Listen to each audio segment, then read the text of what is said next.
Good afternoon, everyone. This is Sam Drew with the National Dropout Prevention Center, and I'm here with my co-host and colleague, Marty Duckenfield, also with the center. We want to welcome all of you to this monthly radio webcast brought to you by the National Dropout Prevention Center at Clemson University in partnership with Clemson Radio Productions and the generous support of Ken Foster.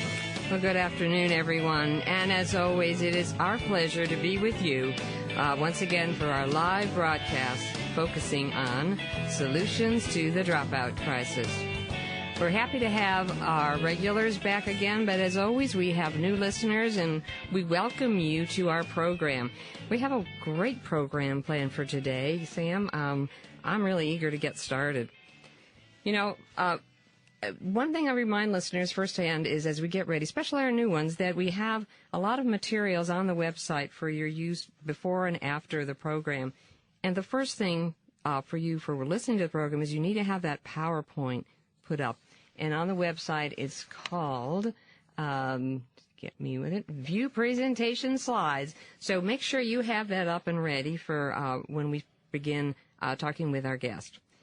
And there's some other wonderful things on the site. And in the spirit of our topic today, which is dropout prevention in the digital society, most of our links today are digital. Surprise, surprise.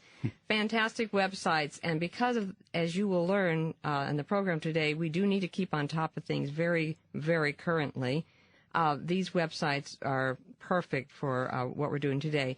Now, there's one thing I did find on the website for digital citizenship was a PDF of a really excellent article. So as you probe into these websites, you can find a lot of reports and so forth, as well as candid advice about how to deal with the issues we're going to talk about today. One of the other citations here is a publication written by our guest today called Virtual Parenting, which is not available online except for to order. So we do recommend that because I think after hearing the program today, you're going to want to pursue this topic some more. We also have a video this month. You'll get to see Doris in action. She was a keynoter at our recent conference in Myrtle Beach, the At-Risk Youth National Forum. So their keynote address is there as well. So we got a ton of stuff.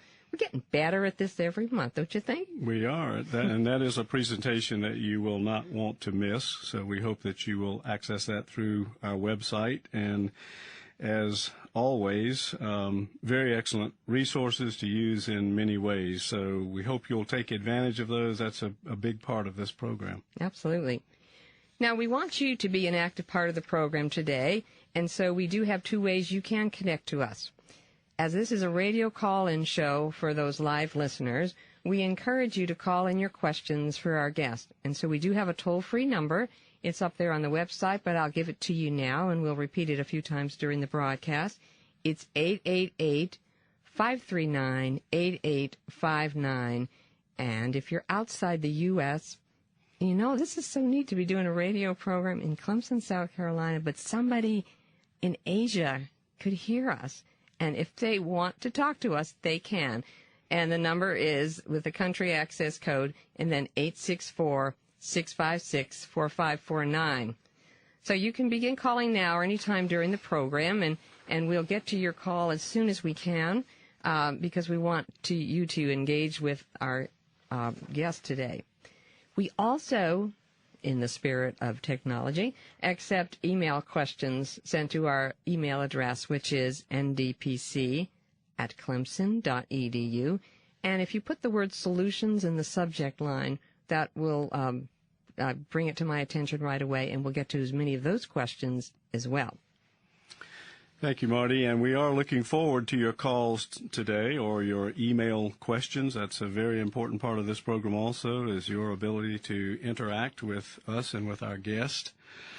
We focus these programs on solutions to the dropout crisis, programs and strategies that help assure that all of our students graduate with a high school diploma.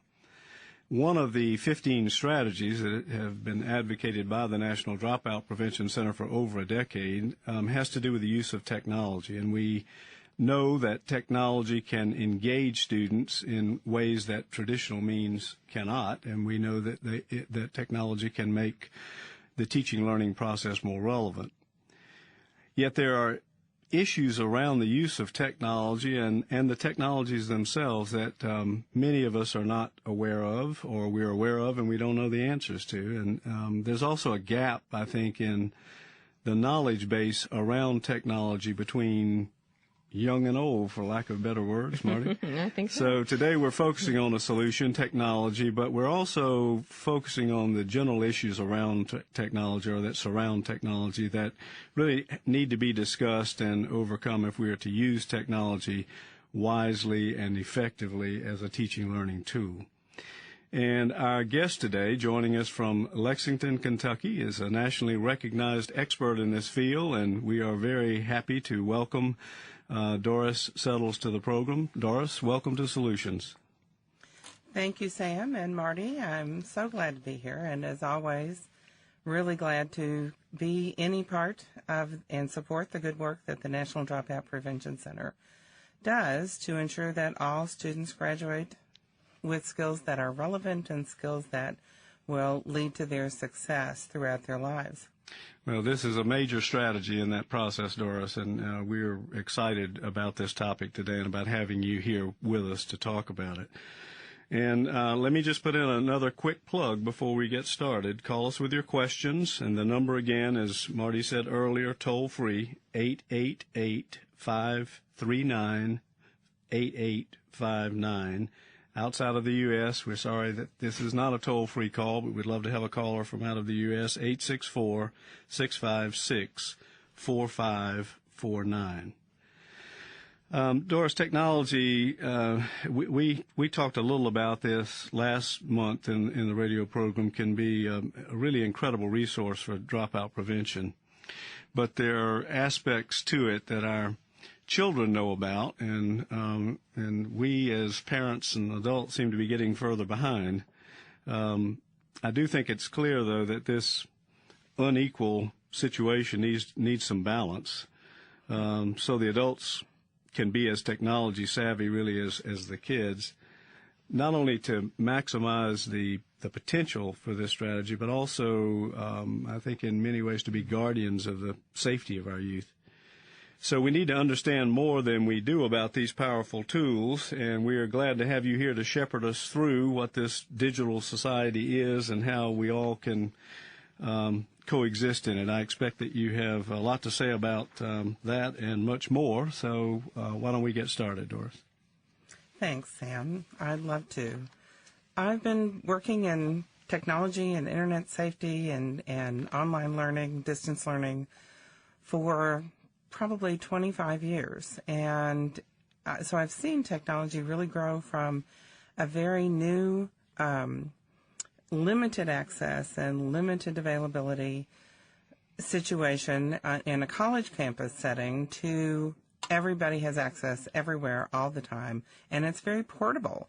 So our technology goes with us. We don't ever have to worry about being without our technology, which sometimes is a bad thing. And so we need to learn new skills as technology changes to help moderate our engagement and drive our engagement. And that requires so much more personal knowledge and personal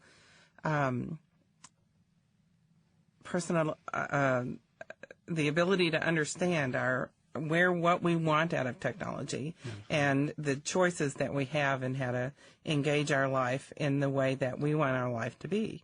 And that is the most advantageous for us, not only individually, but for us in a work group, in a state, in a society, and in the global society. And I'm going to ask everybody to look at the PowerPoint now. And the first slide really says how differently this has changed. Not since 1440 has the world seen this kind of absolute revolution. The printing press by Gutenberg in 1440 created a revolution for the production of books.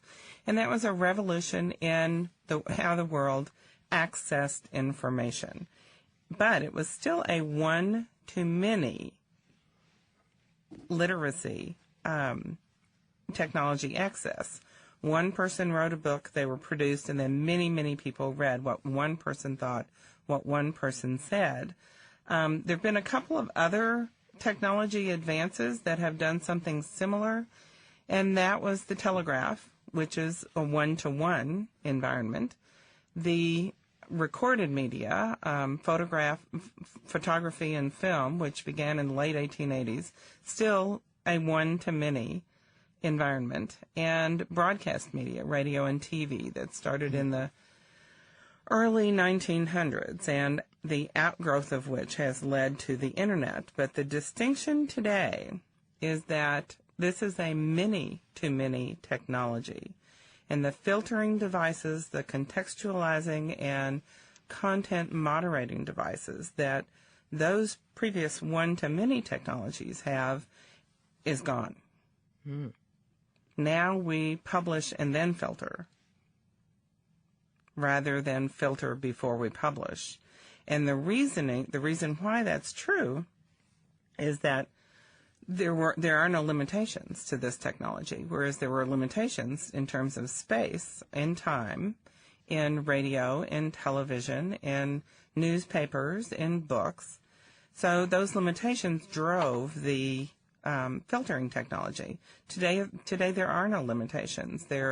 I think I read the other day that 250 new websites are posted every single day. A new blog is created every half a second. Well, so the information glut. You've made me feel a little better that I can't keep up with this technology. and that's exactly the point. We can't. And the idea that we should be able to is doesn't make sense. Well, that's an important point. I know you're going to talk more about that later. I was just going to say that I'm struck by this many-to-many concept, and we filter after we publish, and I'm thinking of the old days in radio programs or TV shows when you talk about the things that they did not allow on TV or radio, and we laugh today. But that's the old ways, and this is something totally different. This really strikes me. It is totally different, and so we are really struggling with those differences and the changes that they are generating in our society and in how we approach society and relationships and communication as a whole. It is a completely divergent situation in that respect. On the other hand, there are a lot of things about the web and internet technology that really aren't that different from the way we've always interacted with each other. And in fact, the World Wide Web is made up of individuals that exist in the face-to-face world. So these are the same people that were interacting in a face-to-face level.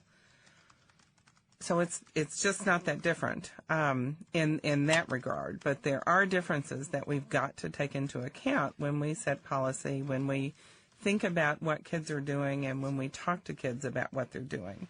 And this is a distinction, going on to the next slide, that where really the adults are the problem more than the youth are. The youth get it, they understand it, they're the digital natives. They are using this technology in ways that are truly benefiting their face-to-face lives. We aren't. I was talking to a parent the other day and was talking about this idea, and she said, "Oh, I use the computer all day at work. I know all about technology. I don't need to know any more about technology." And I said, "When you leave work, how often are you on the computer?" And she said, "Not at all. I'm on it all day at work. Why would I want to get on it at home?"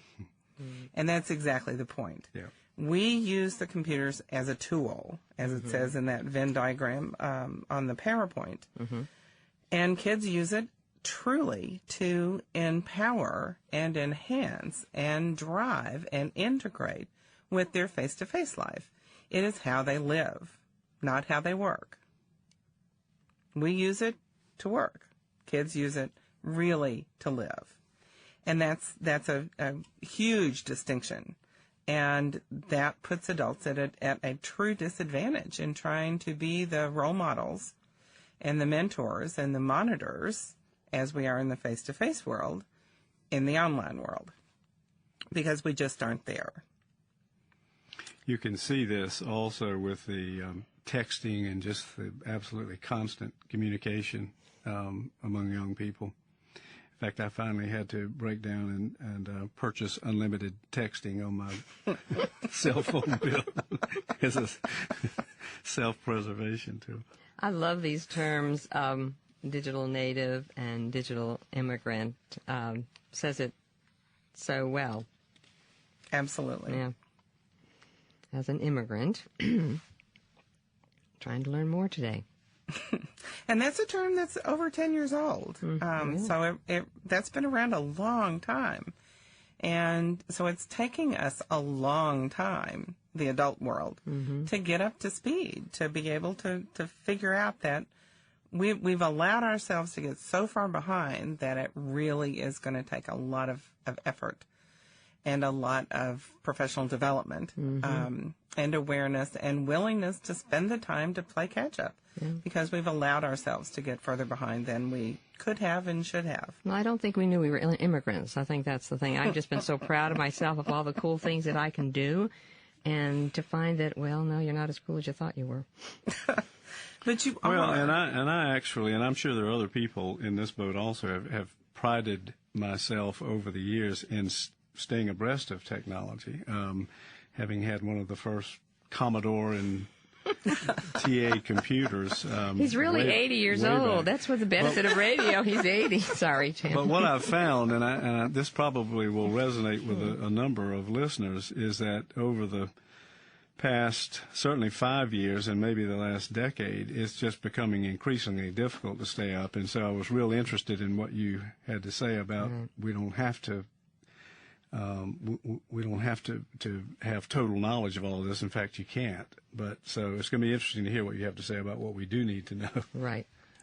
We do need to be conversant in it. We need to be aware it's out there, and we need to be aware of how youth are using it. But we don't necessarily have to use it ourselves in that same way. I just recently, about a month ago or so, opened a Twitter account, and I'm just barely using it, but I'm starting to use it. And I've been on Facebook and MySpace for eons, and I had one of the first, maybe the first, TI 99 4A computer with 16K of memory. I had the same computer.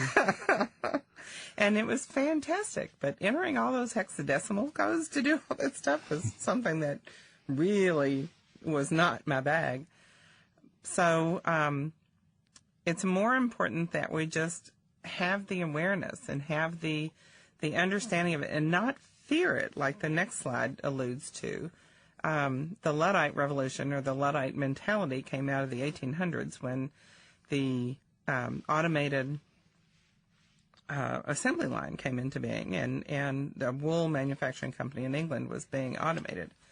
And they were terrified, the workers were terrified of losing their jobs, of having the product lose quality and become way more expensive.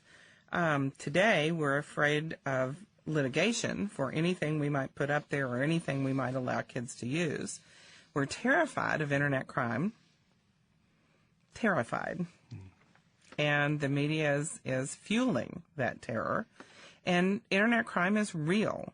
And the same people, as I said before, the same people that live in the face-to-face world live in the online world. And they have a lot more latitude in some ways in the online world to do the things that we try to prevent them from doing in the face-to-face world. Again, largely because we're not there and we're not savvy enough to prevent them from doing that. And then, as has been the conversation in distance learning for the last 20 years, we're terrified of it's a cold environment. Our sense is it's a cold environment. There's not any human touch to it. And, in fact, that is absolutely not true. The Internet, talk to any kid today, that's how they build relationships. And that keeps them in touch with their friends in a very close and caring way. Things like caringbridge.com, a way to stay in touch with people who are ill, and what's going on with them and talk with them without having to bother them. If you've got hundreds of people or people all around the world, it's a way to stay in touch with that. So there's all kinds of human relationships that technology enables us to empower and increase. But there are things about it that we don't understand, and the Web 2.0 myths slide addresses that. It feels temporary, but it really isn't temporary. And when you talk to kids and they realize, I have something that's a later slide that a student actually named the forever rule. And that is that anything you put up online is forever, forever, forever, forever. So it is not temporary, but the sense is because you post it up and you take it down and you don't see it anymore, that it's not there anymore. And somebody has archived it. It is there. Whether Google has archived it as an indexing tool, whether it doesn't matter. It's been archived. It gives you a sense of control and anonymity. Nobody really has to know who you are, but there is a trail to you wherever you are. Text messages are permanently encoded, and I love that cell phone companies are now giving parents access to every text message that has been sent from their account or their kids' accounts in an online environment. I think that's fantastic.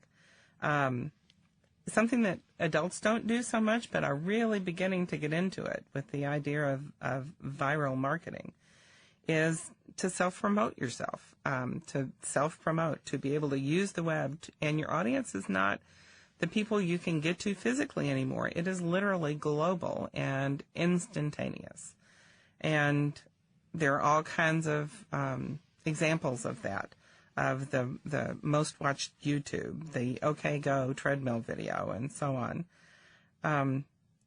Imitation is flattery. That's always been something that humans have done, but now the opportunity to imitate people from all walks of life, from all over the world, in both good and bad ways, is out there on the web. Face-to-face skills don't always translate. It is a flat environment at this point, still primarily, although the ability to have more and more video content is changing that. And it's unchaperoned. As adults, we simply are not there in the way that we should be. And as I mentioned, the people that are out there are populated in the face-to-face world, and so are the same people that populate the face-to-face world. So think about the world we live in and the people we do want to associate with and the people that we don't associate with and the people we put behind bars and the people we treat as celebrities. And they're the same people. We don't live in a safe face-to-face world. So where did this expectation that we would live in a safe virtual world come from? I don't know. Mm-hmm. But it is there. And then the next slide, consequences are fatal. And this is a picture of Rachel Neblett, whose father, Mark, and Aunt Sheila, I work with on a fairly regular basis. Rachel committed suicide in October of 2006 after being severely cyberbullied in the online environment and bullied in the face-to-face environment. The school system and the community rallied behind her and tried to find out what was going on and put a stop to it and implemented best practice bullying policies in the school. And it still took on a life of its own. And unfortunately, 6 months after Rachel committed suicide, her best friend also committed suicide. Mm-hmm. And 6 months later, yet another friend committed suicide. So Bullitt County, Kentucky, Mount Washington, Kentucky, has been devastated by the consequences of cyberbullying. Your audience is global. Online social interaction is no longer optional. You really do have to have a social networking site if you're under 18 in order to have a face-to-face life, because that's when the face-to-face events are set up. So if you don't know about who's going to somebody's house for a study party, you won't have that face-to-face environment. You won't have that face-to-face opportunity. It's much harder to monitor because it can be very private. And of course, everybody, including me, encourages kids to make all of their profiles private. But then it's harder for people who don't have access to that. And kids can create multiple social networking sites, some of which the parents have access to, some of which the parents don't. And they are made private. So you can't really get to what's going on unless you really know what you're doing. So it's important that schools understand that. And really, for the first time, schools are better positioned to teach these kinds of values and moralities and respectful choices than parents are. Because schools are the leading edge of technology, much more than most parents are. This particular topic has always been one that has touched me to the core, I think, and anybody else. And this story, and what I'm wondering is how widespread is this? I'm fearing that it's pretty widespread. Oh, it is. Absolutely massive. Mm-hmm. It's like taking it to scale. I think that we were talking earlier and how taking the bullying has been around forever, and we've talked about the face-to-face bullying here on this program actually about a year ago, and that was pretty sobering, but there are good solutions and so forth for that. But this particular thing, really, when you talk about taking things to scale, it's mind-boggling what these kids are having to face so they get caught in this net. Right. And there are a couple of reasons why it's so much larger and so much more insidious online. When you're in a face-to-face environment and you say something, you have that immediate feedback from your audience, who is generally whom you're trying to impress, and from your victim, your target. In an online environment, you don't have that feedback. So it's a lot easier to say worse things. Mm-hmm. And not fear any kind of retribution or not see any kind of retribution, immediate feedback from that. But the number one thing that has really changed and changed the level of pain that this causes is that there is no refuge any longer. Mm. Kids could go home and have a safe place or go to a friend's house and be safe from bullying. Now, you know it's online, and it's happening online to you, whether you are there or not. Mark Neblett says, I've heard him say on several occasions, that Rachel was terrified to go to her MySpace page and terrified not to go to her MySpace page. It's heartbreaking. We cannot pull the plug. These kids cannot pull the plug. It is their life. It is how they live their life.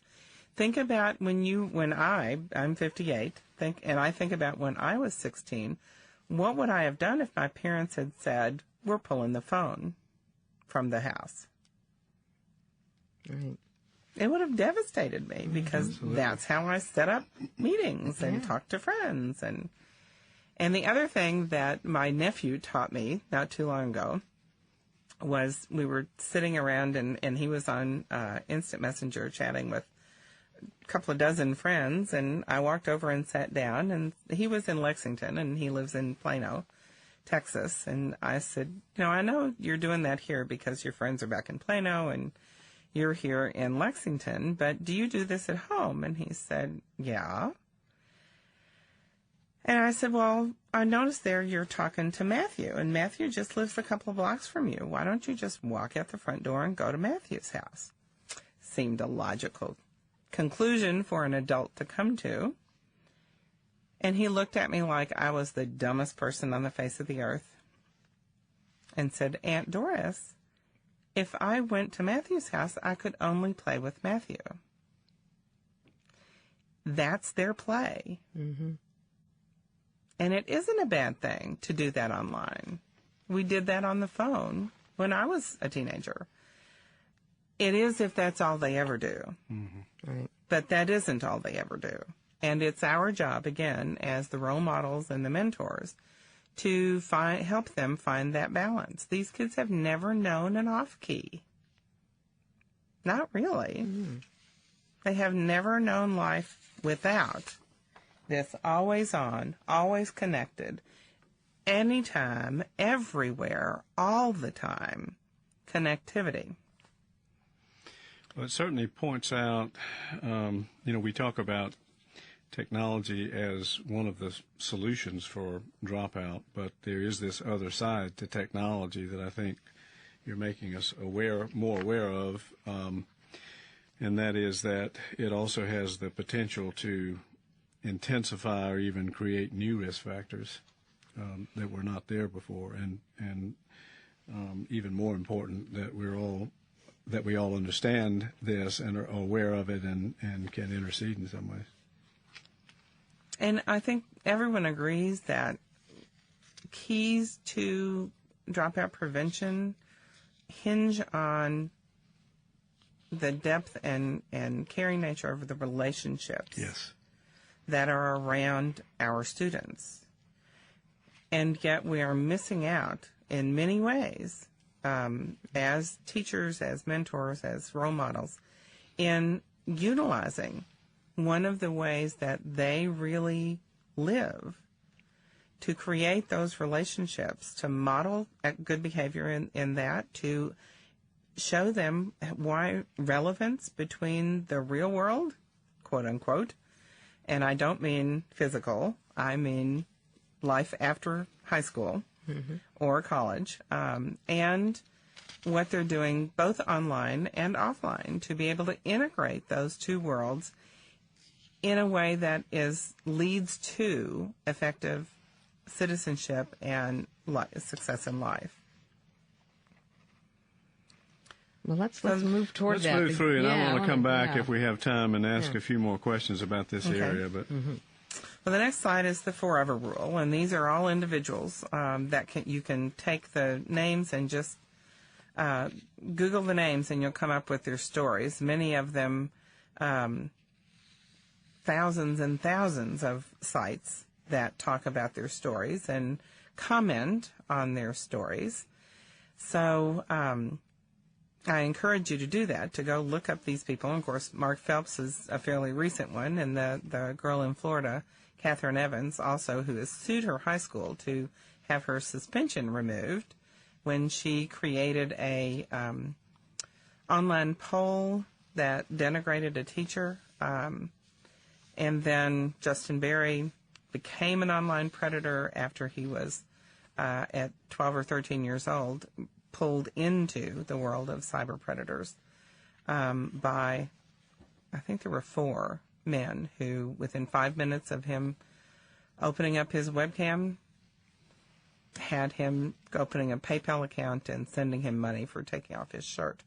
And listening to him, we brought him to Kentucky last year to keynote a conference, and he was absolutely eye-opening, incredible.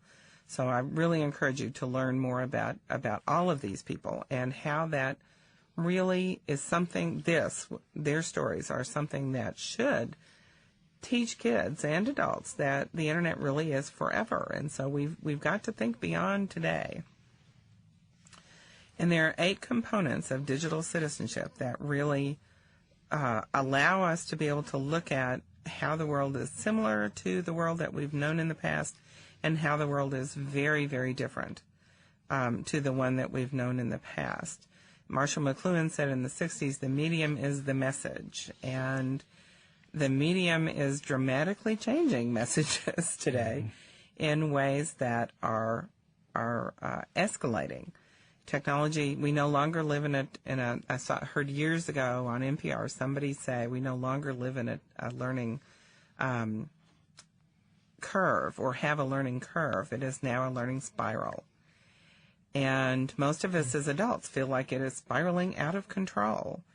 But it really isn't. It's just we may need to make the effort to get some breadth of knowledge here. We don't have to do it all. We just have to know a little more about it in order to be able to be those mentors and role models for our kids that we want to be.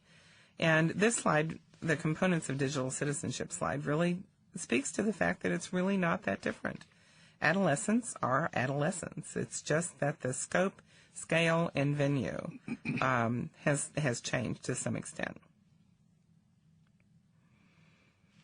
And those 8 components are begin with digital access. And just like with any good dropout prevention program, you want to look at providing access to opportunities and access to knowledge and information that will help students in one community or one culture.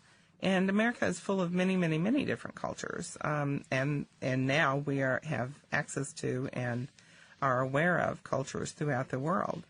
But understanding and being conversant in and comfortable in many cultures is something that leads to success in life. The more you are able to weave your life in and out of many different cultures, the better you are able to be successful in those cultures. So access to technology and the digital environment also gives you another culture to be conversant in. Digital commerce is something we think of as an adult thing. eBay, of course, comes immediately to mind, and Craigslist. And by the way, Craigslist is also the #1 website in the world for child pornography.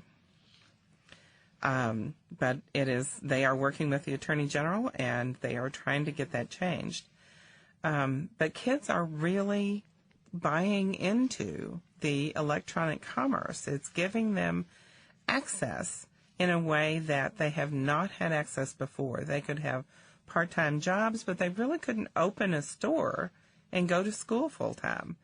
But they can open a store online, and they can scale it to whatever scale they want. And the Second Life picture, Teen Second Life picture that's down at the bottom, graphic that's down at the bottom, shows a girl who's done exactly that. She's created her own business in Teen Second Life, and she is selling these bracelets and other jewelry items that she creates, both in the virtual life for avatars in Teen Second Life, and I would guess that she also creates them and sends them in the physical world. But they're all bought through Teen Second Life, and this is making her money. Money it in occurs to me, though, dollars. Doris, that this actually creates or suggests the need for more research in this area. We have a lot of Absolutely. A lot of research that talks about the number of hours that a young person might work and the relationship of that to dropout. And while this is a different form of commerce or enterprise, it certainly is time-consuming and Absolutely. may in some ways be more time-consuming than simply going to a job for 4 hours and coming home. Absolutely. It can take over your life. And because they see it as a more relevant endeavor. And so we've got to create that same link in school settings and alternative settings that show that the link between what's going on in a school setting and how that can impact positively what they see as relevant in the online environment. As has always been true, relevance has always been a big challenge for students that are prone to or high risk for dropout.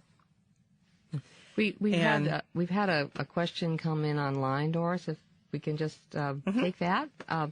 This is someone who's from the Center for Academic Integrity, so you can guess where this might be. She says, "Good afternoon. I'm listening to you and nodding along because I think you're right. The digital world is more important and more central to students than most parents and many educators realize. But I think that our educational priorities have not kept pace. Don't we need to pay more attention to teaching students how to make good decisions in online environments than we currently are? Or are we setting you up for what's coming down the next few minutes?" That was my point there. That is the key. Being the role models, being the mentors for students, not just in the face-to-face life, but in the virtual world as well. It's teaching them how to evaluate resources and make good decisions, Because in the end, it is they who are making the decisions, not us as their teachers and mentors. So we've got to increase their critical thinking skills. We've got to make them aware of some of these, and that's where the forever rule came from. And I love doing the presentation I do to students, with students, because you see their mouths drop open just as often as I see adults' mouths drop open. What students are used to hearing is, turn it off. You don't need to be on MySpace. You don't need to be on Teen Second Life. You don't need to be on Twitter. You don't need to be texting all the time. No cell phones in our schools. Mm-hmm. When in fact, that is a very relevant part of their lives. So we've got to be able to be able to speak to that awareness that they need to hear, but we can't do that unless we are aware as well. And there are other places in which I talk about that, particularly the next slide, the digital communication slide. And one of the points I really want to make here is that that lack of contextualization that we have always had before. Any education materials, any information, resources that we've had prior to the internet or prior to the World Wide Web came through filters. They were contextualized. Encyclopedias made decisions about what went in there. And then came Wikipedia. Mm-hmm. And still growing. Absolutely. And everybody has a wiki today. And many, many classrooms have wikis. And I think that's fantastic. And we need to go that direction more and more and more. And that's all of the piece of teaching the kids what is responsible behavior, how to contextualize and how to evaluate the information that you're putting up there. Where should the filters come in? And of course, Wikipedia is based on the world is the filter. But if you read The Wisdom of Crowds, there is truth in the fact that the many can make better choices than the one, but only within specific constraints. So we have to understand those constraints in order to be able to understand why and when putting it out there for people to see is a good thing. And when we need to stop and think, how might this negatively impact us, our community, the people we love, the world as a whole, and lead to a far greater level. I think the web is going to lead to a far greater level of individual responsibility than we have ever seen before. And I really think that is the direction that we're headed, and I hope that's the direction that we're headed. That's where I want to see things go, and that's why I do the work I do. And having come out of a composition background, literacy is very close to my heart, and of course the printing press created literacy and an expectation of literacy in a way that the world had never seen before.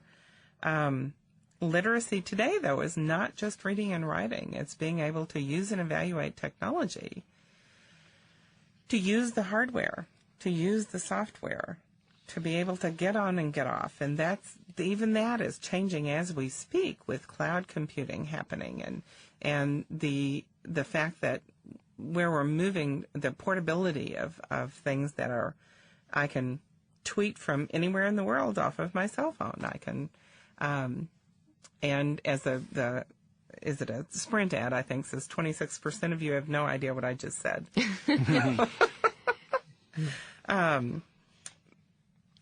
So it's, but we've got to be able to figure out where that filter is and what literacy means and how much teaching about the hardware and the software is something that needs to be considered when you look at literacy. It isn't just reading and writing comprehension anymore. It's visual comprehension. As McLuhan's medium is the message, we're back to how much of it is formatting, how much of it is go to a kid's 12-year-old's MySpace profile, and they're not supposed to have a MySpace profile, but we all know they do. And it has stars falling and things blinking and everything's a different color on the page. And that really gets in the way of the comprehension. So teaching graphic arts skills are a part of literacy. Basic graphic arts skills. Literacy is expanding in a way that is just amazing. And is really going to mean education is going to need to change in those ways. We're going to have to include those lessons and that raise that awareness in how we teach kids as they go through the school system. And I think as the research begins to happen, and it already is happening, but expands to look at how those factors affect dropouts and the risk factors for dropping out, because I think they do. Many research has shown that very artistic, very creative kids are the ones that can be at a higher risk. They can be at a higher risk for dropout. And when you look at the opportunities that the web offers for those creative kids, that's a natural place for them to go and for them to spend more and more and more of their time and move away from the traditional ways that they are going to need in order to be able to be successful. I heard Bobby Ann Mason, an author years ago, say at a student talk that we had put together for her to come and do. One of the students said, "What's the one thing you wish you had taken more of when you were in school?" And she said, "Math." And as a composition person and not a math person, I can understand that completely. But she said, basically, I'm a business and I need to know how to do this math. And I really don't have. I had to go back as an adult and get that knowledge that I didn't think was important when I was in school. Etiquette is a huge deal. We've got to be able to understand and the codes of conduct, both personal and professional. And that's something that's really hitting the airwaves or the web waves in a big way right now. And as teachers, we really don't understand digital law, intellectual property, and fair use restrictions and so forth. And so are we doing a good job of teaching our kids what that means? And I think if you look at what's happened in the last 5 or more years with Kazaa and all the online Napster and so forth, and the plagiarism that is absolutely rampant in our schools. And as teachers, we're not catching it because we know it's not right. We know it couldn't come from them, but many teachers still today don't have the skills to be able to go on the web and just do a Boolean search. And there, of course, are websites and software that can help us do that. But kids are creative, and they figure out how to do it around those softwares. There are no safe websites, and because there are no safe places in the world. And there is no way to absolutely guarantee that a student isn't going to plagiarize. And we've known that for as long as there have been schools. Well, we were having a conversation with some colleagues yesterday, as a matter of fact, about the fact that technology is moving so rapidly that the rules are being made on the go, so to speak, and they're all different rules. And they sometimes come to a head, for instance, with the downloading of music in the recent past and still going on. But it took litigation, basically, to have people stop and think through that. So there certainly needs to be this larger conversation about rules and regulations are under both these topics of digital etiquette and digital law. But there is law now, and at least we can start with that.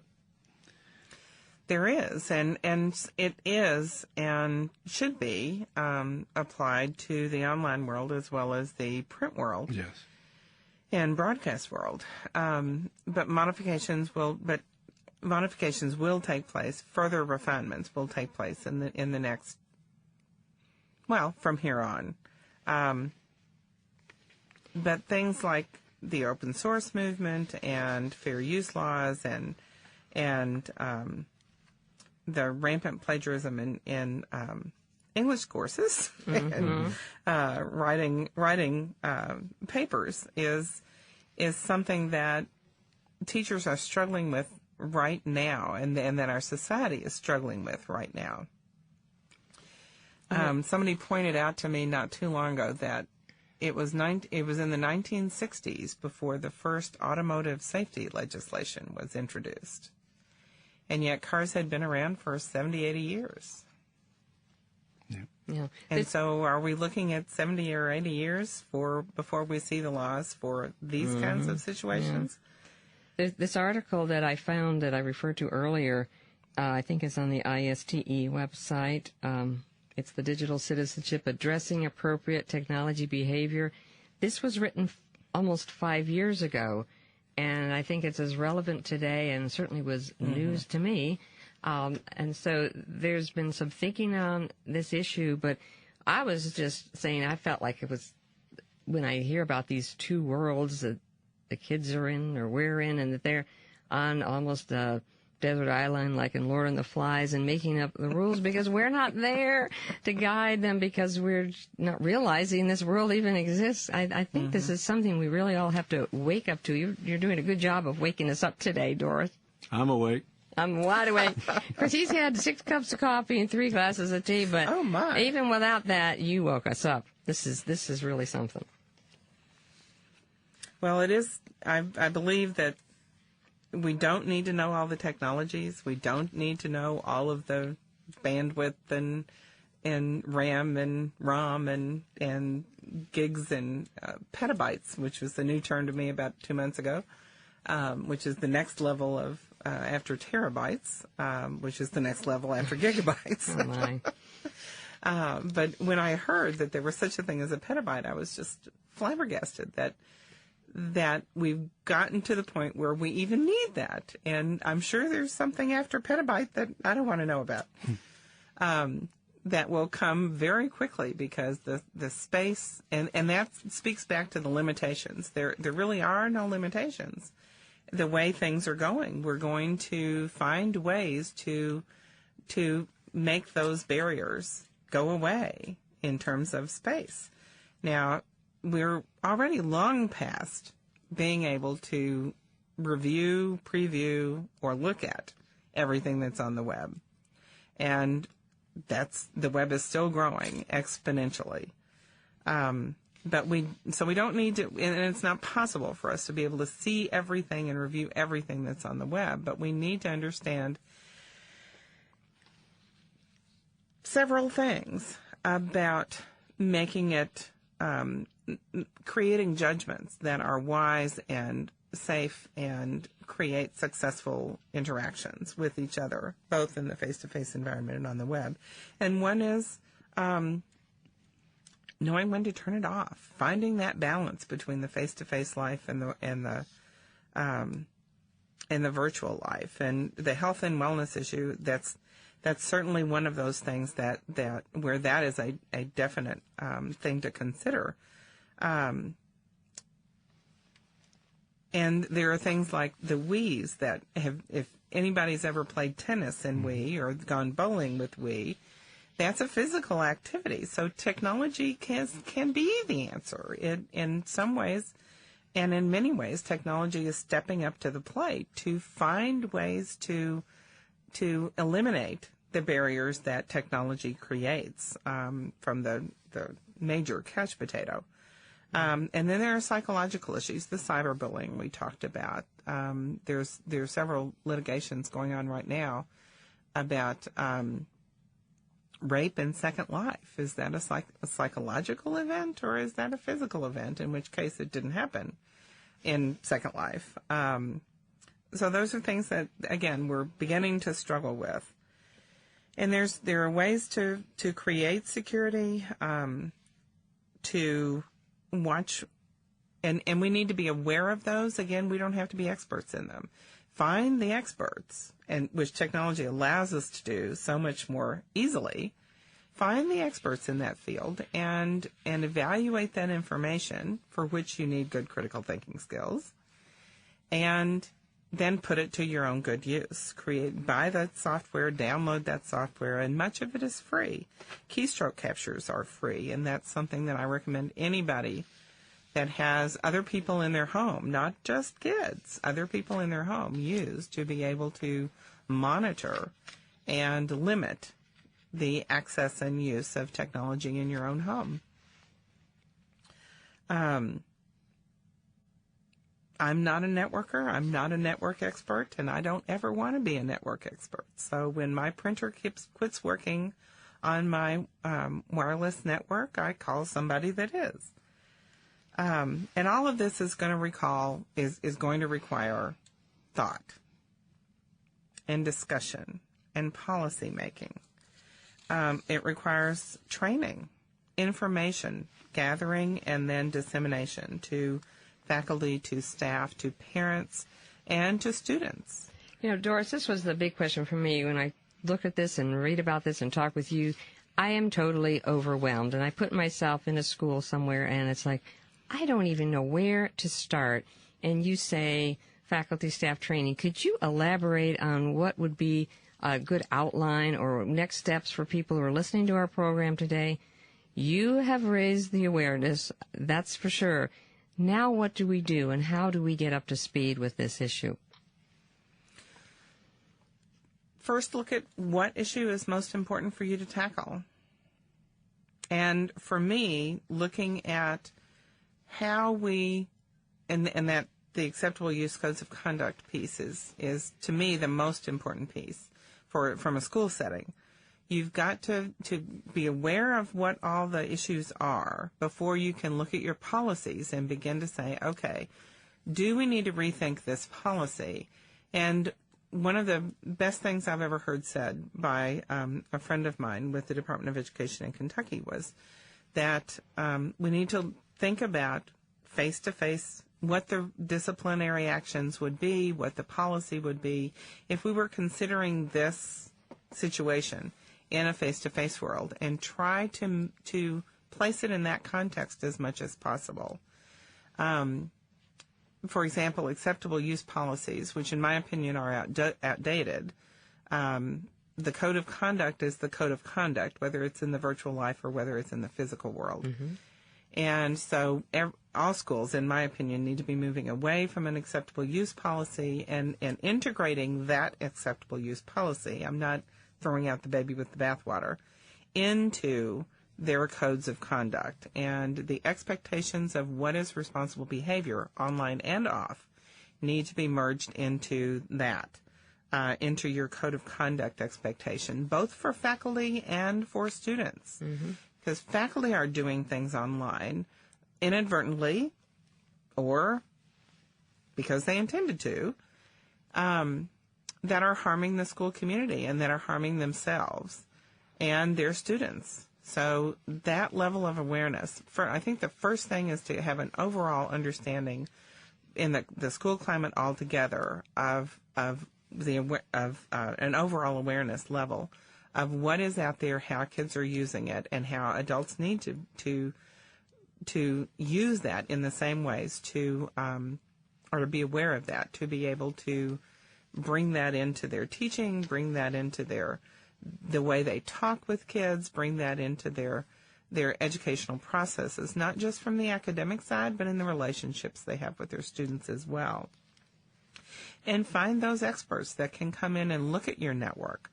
When I went in one time to a middle school, and the principal was so pleased because I opened up my laptop to do the presentation, and I turned around and said, "Oh, you have a wireless network?" And he said, "Yes, it just went live yesterday." And I said, "You need to put restrictions on it because anybody driving by can log on to your wireless network."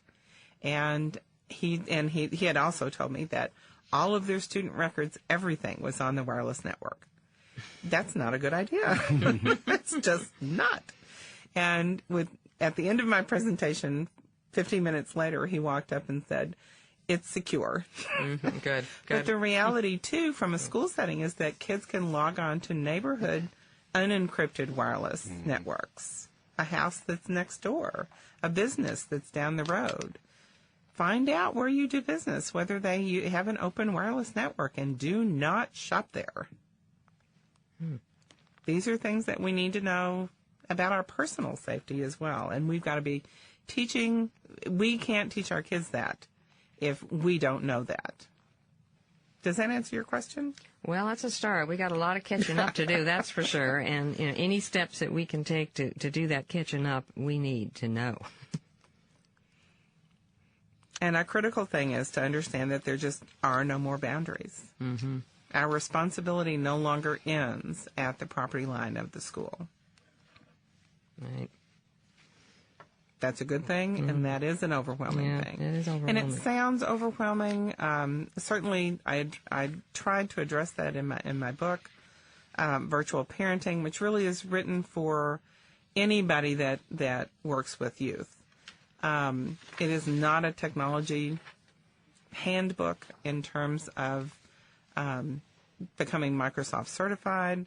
It really is about the culture and what you need to know about the culture in order to be the role model with our kids, to teach them how to be responsible citizens and teach them to fully engage in both the face-to-face world and the digital world. Right.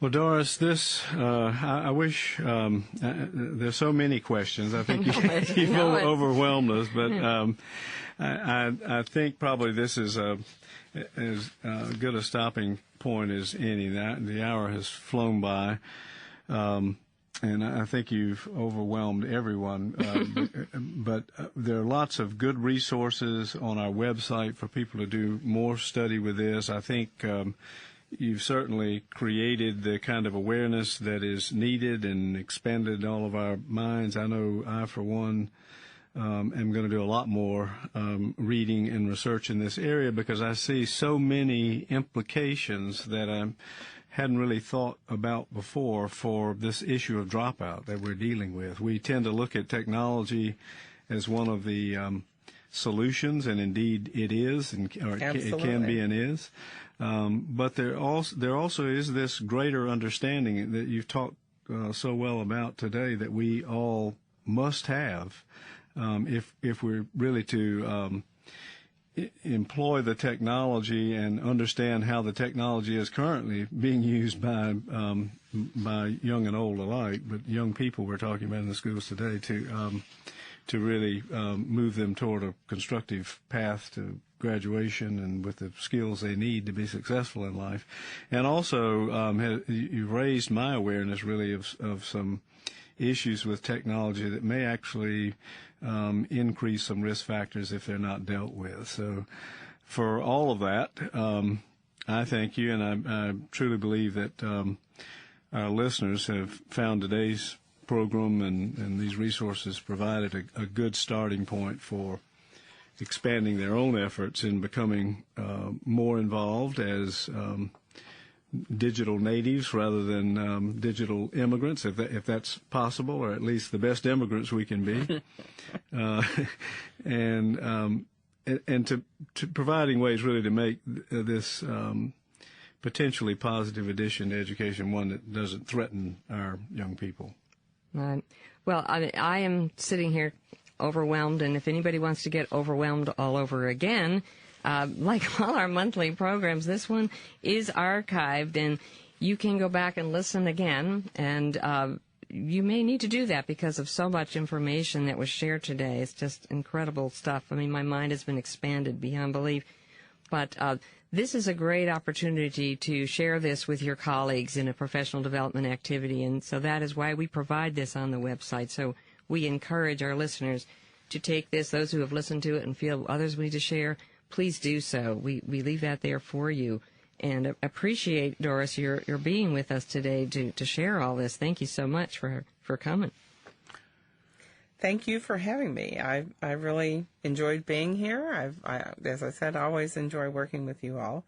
And it sounds overwhelming, and if you tried to learn it all, it would be overwhelming. But there are survival skills that we all need, because this is a society in which we live. This is where we live. This is absolutely it. Well, and that's a great positive note to end on. Yes, it is. And I do feel good, actually, about the resources that we do have on the website for you.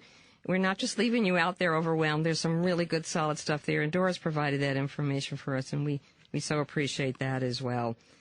Now, these radio webcasts will be broadcast monthly on the second Tuesday of each month. And our next program, we're excited about this one. I was just talking with our guest this morning, Roy Jones, who's the director of Call Me Mister.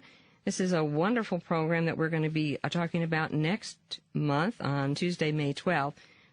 So we invite you to put that on your calendar and join us then. Now, this current webcast is available, as I said, to listen to again on the website, which is www.dropoutprevention.org. And it will be there, and it's downloadable for your iPod, so you can listen to it at your leisure. And my favorite thing, it's on iTunes. You know, I subscribe. I think lots of people are going, you can subscribe to that? Someone said that to me today. I mean, you don't have to pay? No, it's free. So we invite you to do that as well. And from my perspective, I look forward to talking with you all next month. And this would be the perfect program to download to iTunes. It absolutely would be, wouldn't it? Thanks to all of you for listening and participating. And remember, we know why students are dropping out of school, and with research-based solutions, we can assure that all our students graduate. Join us next month for more Solutions to the Dropout Crisis.